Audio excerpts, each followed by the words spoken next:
Welcome back to Find the Juice. This is Teddy Slugger again, and I just want to let everyone know that Find the Juice went 5-1 on our play-in picks. Today we're going to be breaking down the second half of those first round NBA playoff matchups starting on 4/20, the day that's so great. Jesus came back from the dead just to smoke a blunt. First game of the day is going to be the Memphis Grizzlies at Oklahoma City. I'll just start with the Grizzlies are 8th at shooting at the rim, 12th at shooting in the paint, and 3rd at shooting from above the break 3. But OKC has the best rim defense in the NBA, the 10th best paint defense in the NBA, and the best above the break 3 defense in the NBA. On the OKC side, they're 10th at rim shooting, 8th at paint shooting, and 6th at shooting from above the break 3.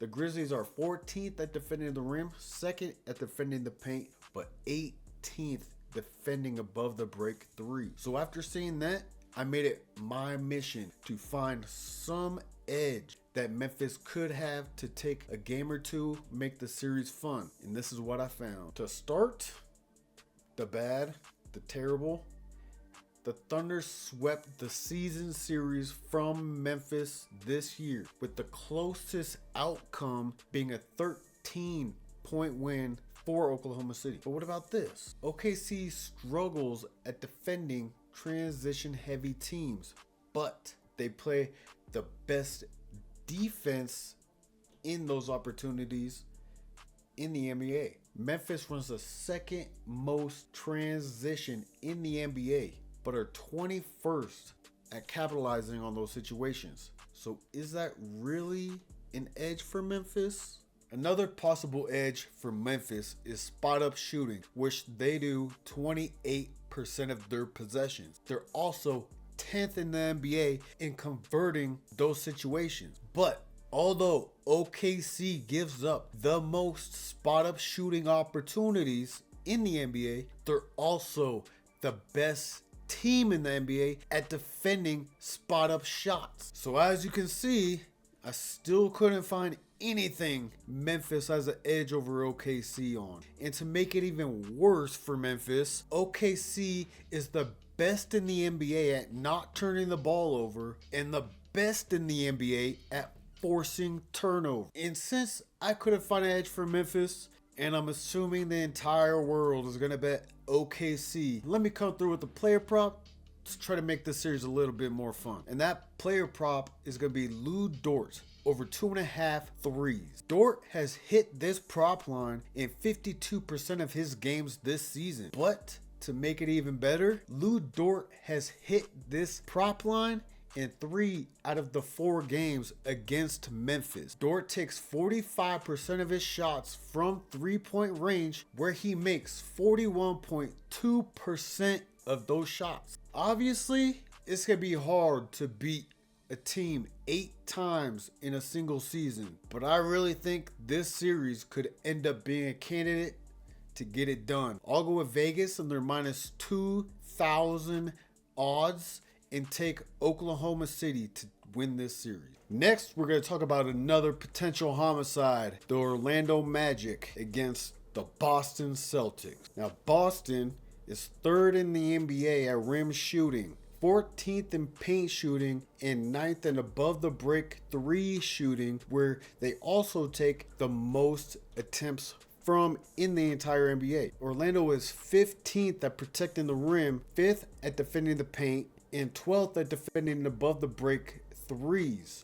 But they also allow the least amount of field goal attempts from above the break 3. Orlando held Boston to 30 above the break 3 attempts in the regular season during their season series, which is almost 10 less than what Boston averaged per game for the season. Orlando also held Boston to under 30% shooting from above the break 3 in their season series, which is 7% worse than what Boston shot during the rest of the regular season. Are these numbers actually accurate though? Orlando won the season series when you look at it on paper, but the first game Orlando won at home in December, Boston was shorthanded and didn't have Jason Tatum, although Orlando didn't have Franz Wagner or Paulo. The second game and the healthiest game between the two teams during this season, Boston obliterated Orlando. They took 37 threes, hitting from a 45%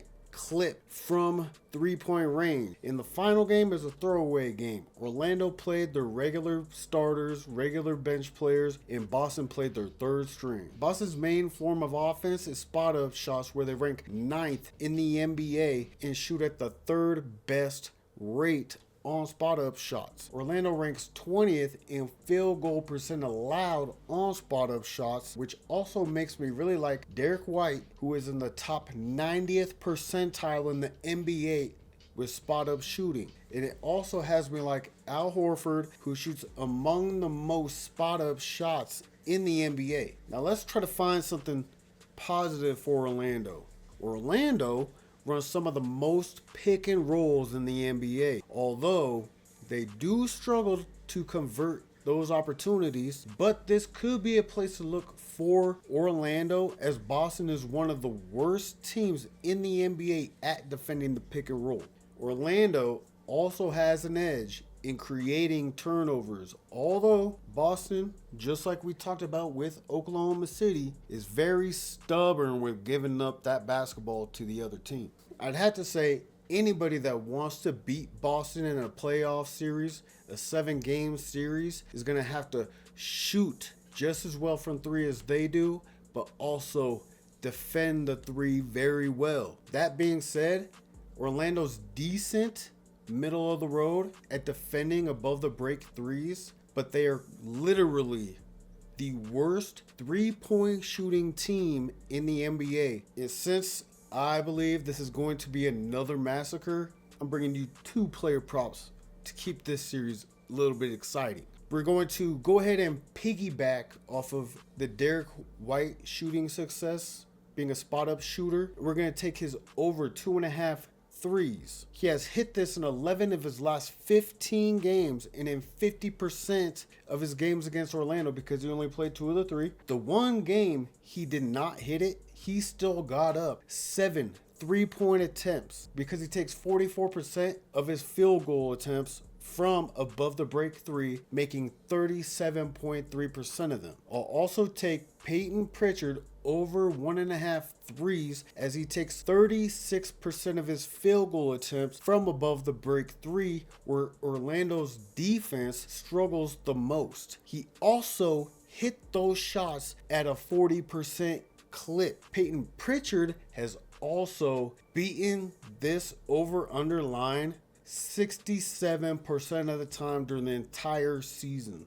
Obviously, Orlando does not have the firepower to keep up with Boston, especially when they're the worst three-point shooting team in the NBA. So this is another easy pick, siding with Las Vegas, taking Boston minus 5,000. Now, on to Heat versus Cavs. The Cavs are 11th shooting at the rim, 2nd in the NBA shooting in the paint, and 1st in the NBA from above the break three. Heat are 22nd at defending the rim, 25th at defending the paint, and 15th against above the break threes. Miami's offense, they're 22nd at shooting at the rim, 15th shooting in the paint, and 15th from above the break three. But Cleveland is 2nd at defending the rim, 13th at defending the paint, and 8th against the above the break three. Miami's main forms of offense are the pick and roll, which they run over 17% of the time, and spot up shooting, which they attempt over 24% of the time of the game. Miami's a top 10 offense converting on the pick and roll, and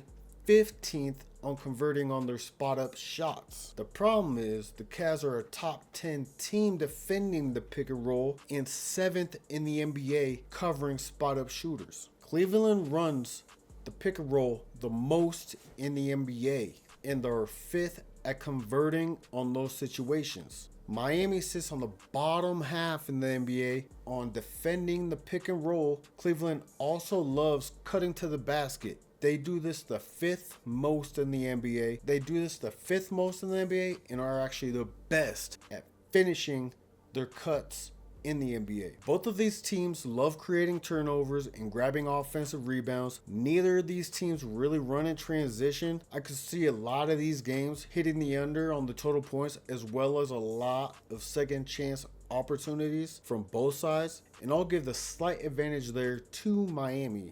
The thing that really hurts Miami in this series is their lack of defense. It does not help that Cleveland can match their size down low with Jared Allen and Evan Mobley against Bam Adebayo and Kel'el Ware. This is not a situation where Miami is more athletic with their big men like they were against Chicago. It's also not a situation where they're facing a bottom 3 defense against 3-point shooting like they did against Atlanta. So don't let this Miami play-in run confuse you and make you think that this is another play-in Miami team that has a chance to make it to the finals. I believe in Erik Spoelstra more than anyone else, but this will be the biggest hurdle this Miami team would ever have to jump. I don't currently like any player props in this series right now, but you can take unders, as both of these teams do not run in transition. They run a lot of half-court offense, and we should probably see the clock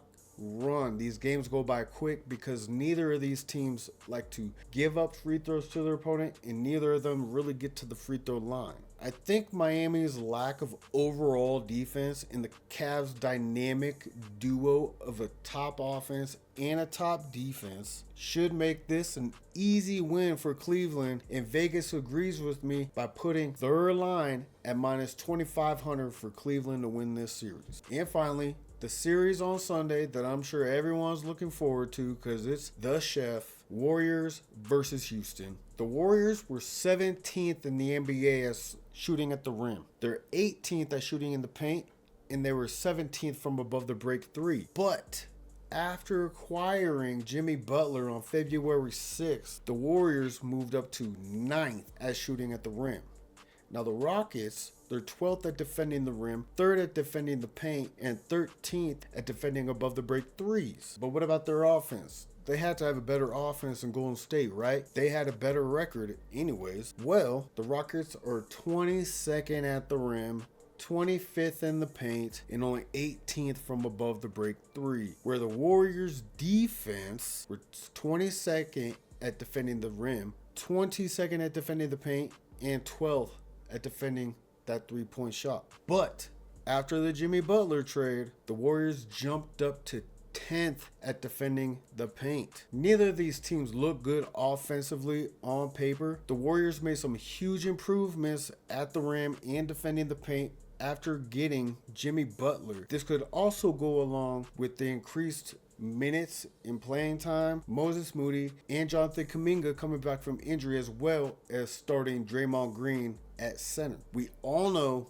the Warriors love taking shots off screens. They led the NBA again this year, like they have a lot in the Kerr and Curry era. The problem is this year, the Warriors are shooting under 40% when they shoot off screens. Houston is also a top 5 team during the season at getting off those screens and defending that shooter. These teams actually split their season series with the largest point differential in a win being only 10 points. For me, I have to go with Golden State here, as they've shown clear improvements after the Jimmy Butler trade and the rotation shakeup. They also get to the free throw line more than Houston does to get those free points and do a better job of creating turnovers. The only way I'll pivot to Houston is if Ime Udoka finds a way to get their below average spot up shooting attempts up to attack Golden State's horrible defense against spot up